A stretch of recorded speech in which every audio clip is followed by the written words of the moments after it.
Well, welcome to Meteorological Winter.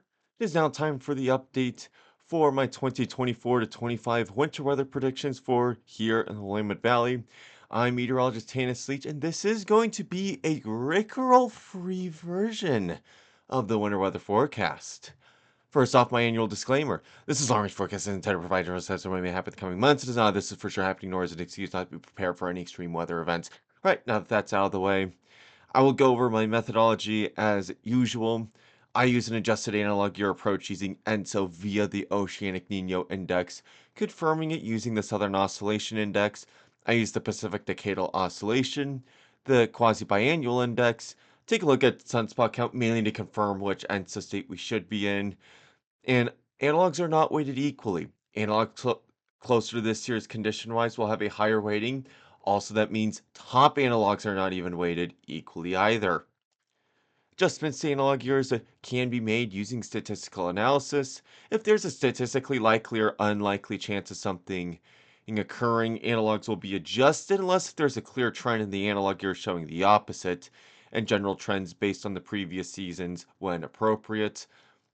I will note that snow prior to the 1970s have been adjusted to a 4.3-inch average per winter on analogs.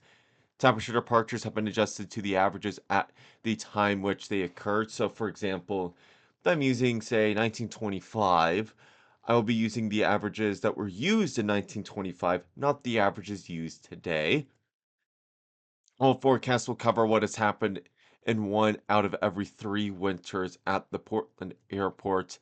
And Portland analogs go back to 1872. Eugene analogs go back to 1892.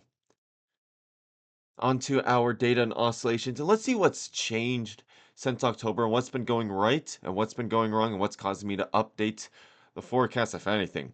So the ENSO outlook, and we'll start with the US's suite of models. Let's start with the CFS on the right, and I think I had a little bit too much to drink recently because I don't think it's going to be crashing that much in less than a month. That would be a very historic crash if that were to happen.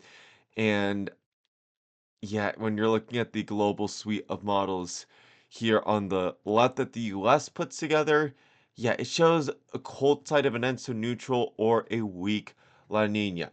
Now, for anyone who saw the October forecast, you will have seen that I thought it was probably about a 50-50 shot whether we'd be a cold ENSO neutral, but briefly dip into the La Nina territory on some level, or if it would be just long enough to be classified as a weak La Nina. Looks like it's going to be the former, with it being a cold and so neutral, but barely dipping into the La Nina territory, but not long enough for it to be classified as a official La Nina event. Looking at the Australian models average, and they changed how their website works in October, so they no longer show the bar charts like I normally post on these. Instead, they just do the model averages. Their model average shows that, yeah, it's going to get briefly into La Nina territory, but not long enough for it to be classified as an official La Nina event, as you would need five 3-month averages in a row of half a degree Celsius or colder for it to be considered a La Nina event.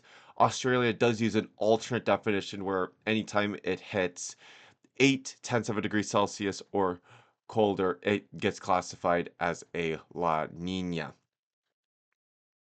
Taking a look at the ocean temperatures at the surface, and you can see the below average temperatures in the central and eastern tropical Pacific and also beneath the surface. The anomalies have warmed a little bit, but not by a whole lot in the eastern Pacific basin. It's more pronounced in the central Pacific, though anomalies of 2 to 4 degrees Celsius are widespread subsurface, with further widespread anomalies between 1 and 2 degrees Celsius deeper in the central Pacific.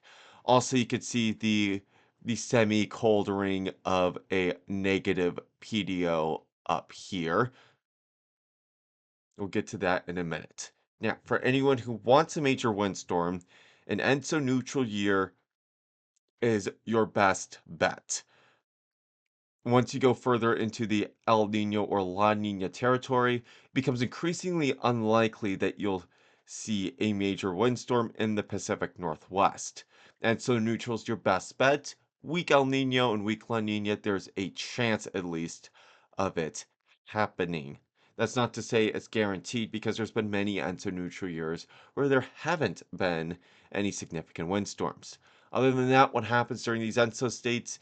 And so neutral, median snowfall of about 2.5 inches, which is right where our long-term average is. Average temperature departure is pretty much right the long-term average. Median lowest temperature, a degree below the long-term average. Water year rainfall median, this is the exception to it being quote-unquote a typical winter, with it being about 4 inches below normal for the water year. Mountain snowfall is typically typical. Weak La Ninas, it is the snowiest ENSO state with a median of 7.3 inches, average temperature departure of about 2/3 of a degree below average, median lowest temperature at 17 degrees, with the water year rainfall median about 1.5 inches above average. I will note with these water year rainfall medians, the driest water year was a weak La Nina, but the wettest water year was an ENSO neutral. Neutral years also tend to be the most volatile. I will also a note for anyone who saw my PDO video that I put out about a week ago, you will have seen that the ENSO neutral state was the only state that did not have any significant correlations with the PDO, at least not significant enough to reject a null hypothesis that the PDO and ENSO can be used in tandem to predict what's going to be happening in the upcoming winter. Last thing to note with weak La Ninas is that it is 115% of mountain snowfall. Southern Oscillation Index the last 2.5 years. This is now completely smooth instead of seeing the random ups and downs of each month. So you could see that the SOI has crept into the positive phase since my October outlook, with the latest value being at about plus 14. I did note in the October forecast it briefly went positive around the August to September timeframe, but went back into the neutral phase. So I was unsure whether this would be showing a more La Nina-like signature, which is the positive phase, or just staying in the neutral phase. It looks like it'll be more in the positive phase, though I do expect that to get a little bit more towards neutral, as it doesn't stay in the same place generally for very long. The Pacific Decadal Oscillation, the October value of minus 3.8 was the lowest in recorded history. That record goes back to 1854 utilizing the NOAA data set. QBO values, we're still fully transitioning into the westerly phase. I believe this is now just the last few millibars before the entire atmospheric column goes into the westerly phase. I think the official value is westerly officially. And then sunspot count. We are approaching that solar maximum if we have not hit it yet.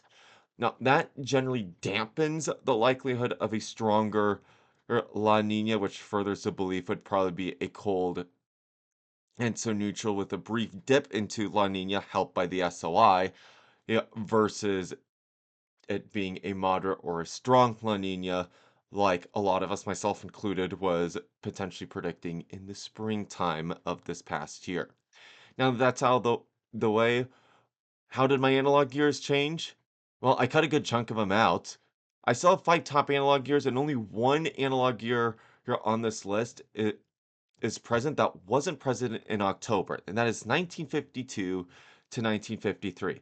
Otherwise, I feel like the atmosphere condition-wise has progressed pretty well compared to who before, though I have noticed that it is leaning more towards a 1915 to 16 solution compared to 2016-17. So as a result, I increased the weighting of 1915 to 16 and decreased the weighting of 2016-17, though it was still strong enough to maintain in my top 5. The new addition to the top 5 is 1924 to 25, which replaces 1992 to 93.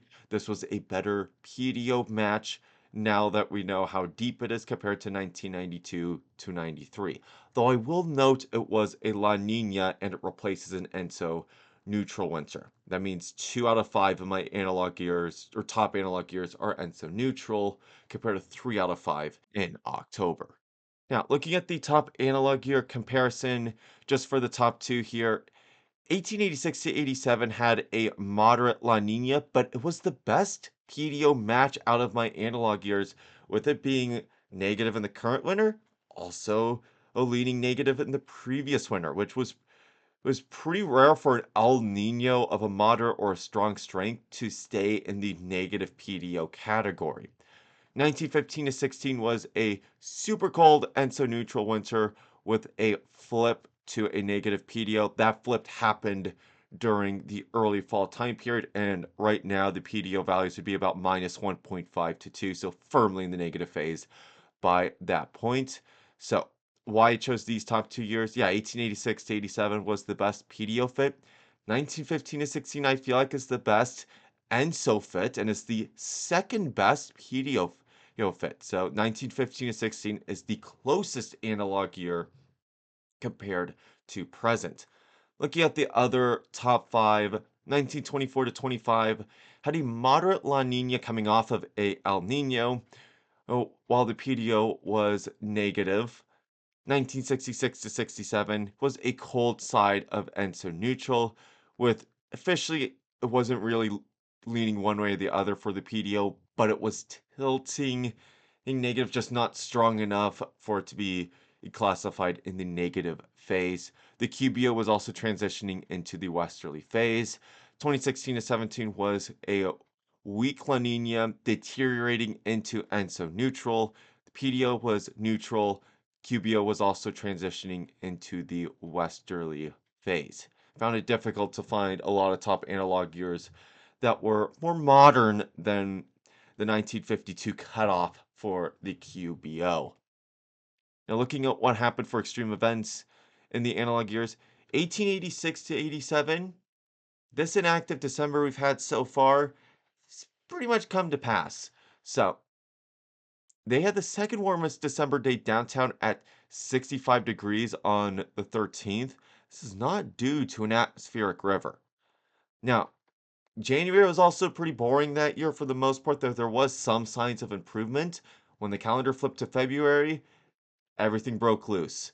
Early February, there was a major Arctic blast where the February 3rd high was 16 degrees with a low of 9 degrees the next morning, and 6 days failed to get above freezing. 11.4 inches fell in that blast alone as snowfall, plus additional totals later in the month in more marginal setups. I will also note that February of 1887 was the coldest February in Portland downtown recorded history.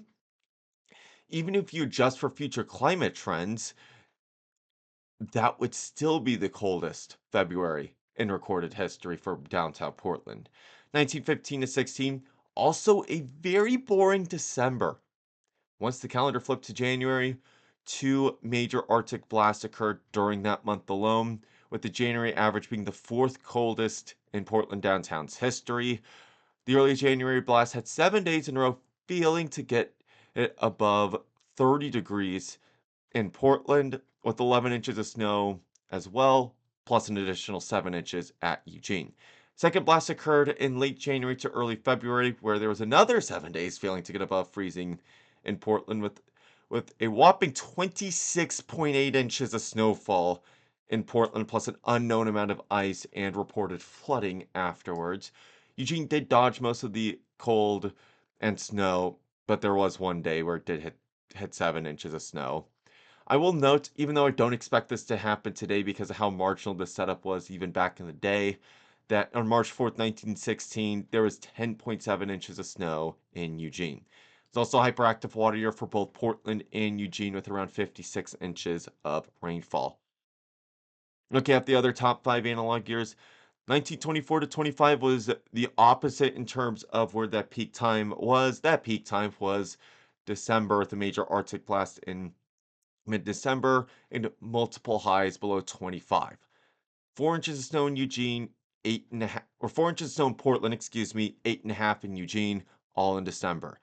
1966 to 67. I need to make a correction from October because I previously mentioned that this was a dud. And while that is true snow wise, I missed that there was 3 separate windstorms in January, peaking at 63 miles per hour wind gusts at PDX. There's also an additional windstorm in March that brought gusts up to 100 miles per hour on the coast. I believe that was recorded in Newport, and 50 to 55 miles per hour inland. Shout out to Pete Parsons for correcting me on this. I will link his winter weather forecast in the description below if anyone wants to see that. And his next update will come out in less than a week after this video. 2016 to 17 was the most active winter since 1995 to 96, and there was 4 separate stone ice events in Portland. Windstorm in April with a peak gust of about 56 miles per hour, and there was a hyperactive water year. The general trend I'm noticing with these analog years is that there's like one really good month, and the rest there's not a lot to speak about. 66, 67 was the windstorms. The others had an Arctic blast. 2016 to 17 was really the exception to the rule where everything was a good month. Looking at everything that occurred during these analog years, so the median for all these analogs was 37.3 inches. Top analog median was about 44.76 inches. And using my weighted analog formula, it came out to be 44.5 inches. I will note that there appears to be less clustering than the October forecast with only this lower cluster remaining. I will note, however, that the most common totals at PDX are between 32 and 35 inches, so that's not entirely unexpected. In Eugene, median was 43 inches. Top analog median was 47 inches, and the weighted analog formula came out to be 50.5 inches. Temperature departure from average in Portland, the median was 64 hundredths of a degree below average. The top analog median was a quarter of a degree below average, and the weighted analog median was about a degree and a half below average. And just comparing my top 2 analogs here, you could see the difference of in 1886 to 87 showing how cold February can get versus how cold January can get, with it really only being a month of activity in each, though 1915 to 16 did have some activity leak into February. I will also note that 2 of the top 3 coldest years are in my top analog years. Looking at Eugene, the overall median is 15 hundredths of a degree below average. Top analog median was 6 tenths of a degree below average. The weighted analog formula was about 9 tenths of a degree below average. Lowest wintertime temperature at PDX, the overall median went up to 18 degrees. The top analog median went down slightly to 12 degrees. The weighted analog formula didn't change a lot. That remains 13 degrees. I will note that I am still noticing some clustering. The first is in this 11 to 13 degree range, and the second is right in the lower 20s slash upper teens. That to me signifies that's going to be a all or nothing type of winter where we either get something big, Arctic blast wise, or just a minor cold snap and maybe some transitional snow out of it, if that. The clustering does not exist for Eugene, however. Overall median is 16 degrees. Top analog median was a little colder at 14.5 degrees, and the weighted analog formula came out to be 14 degrees. Adjusted snowfall in Portland, median went up to 6.6 inches of snowfall. Top analog median is at 4.8 inches, and the weighted analog formula came out a little bit higher than October with 9.6 inches. In Eugene, the overall median was about 3 inches. Top analog median, a little bit higher, 4.7 inches. Weighted analog formula came out to be a whopping 12.3 inches. And then let's look at our historically significant trends and statistics. There's been 9 consecutive winters that have had measurable snowfall. This is a record high in Portland. I will note that it is pretty much just Portland that has this record, as really anywhere to the south of there did not experience much snow in 2019 to 20. I don't think anywhere south of Portland actually had measurable snowfall. So currently, unless if you're in Eugene, the streak is 4 winters. Chance of a 10th occurring is 3%. It is possibly overridden by La Nina's almost always having snowfall, but because it looks like it's going to officially be ENSO neutral, well, I'm putting a little bit less weight into that. That being said, there were only 2 analog years that had no snow. And when just looking at the PDX data, which is since 1940, which I've not noticed a significant trend in an increase or decrease about of no snow winters, there's not really a clear trend one way or the other in terms of we appear to be more likely to have a no snow winter or less likely. Only 3 winters have produced a temperature under 20 degrees with less than an inch and a half of snow. I will also note that all but one of the 15 moderate or strong El Ninos to a La Nina produce an Arctic blast. With it being a likely neutral year, that does throw it into question.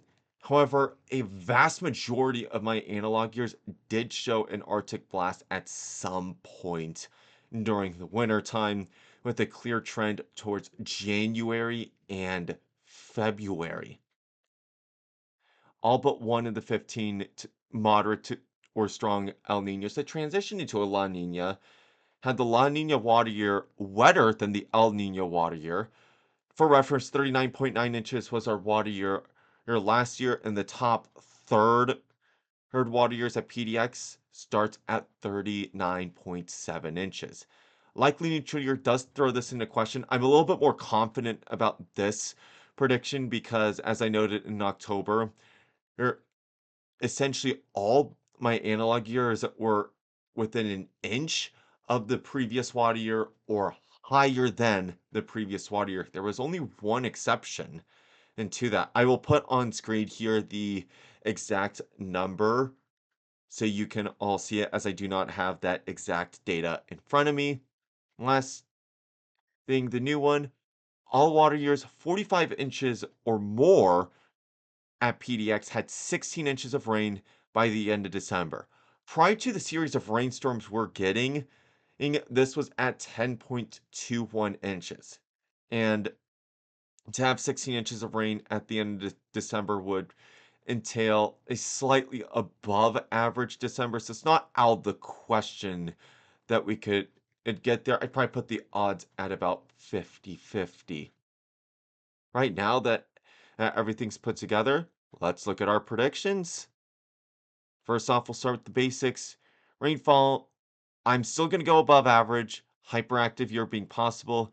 PDX, I've adjusted it slightly downwards to being a true top third instead of simplifying it to, okay, let's just do better than last year, with the best estimate of 44 inches. The South Valley, I'm anticipating 44.2 inches or more, with the best estimate of 50 inches. Temperature departure below normal is favored or more than half a degree below average. My best estimates have not changed. Windstorms, I expect a decent windstorm at some point this winter, or with a peak gust of 53 miles per hour or higher. Somewhere in the PNW could get a big windstorm in the Willamette Valley. It dodges it, however. Lowest wintertime temperature below 20 degrees. I do expect an Arctic blast at some point this winter. My best estimate is 12 degrees. Most likely to be active time latter half of winter, so that would mean January or February. In terms of the snowfall, mountain stone up on April 1st, I'm expecting 110 to 150% of normal. Now, regardless of elevation, then for valley snowfall. Like the rest of the forecast, I'm pretty much doubling down.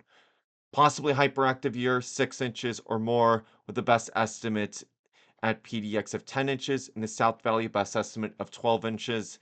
Chance of a no snow winter does remain about 1 in 5. Again, I kind of see this as a all or nothing type of winter, especially when it comes to cold and snow. So that is going to be it for this video. Until the next PNW Weather 101 episode, I will talk to you all later and take care.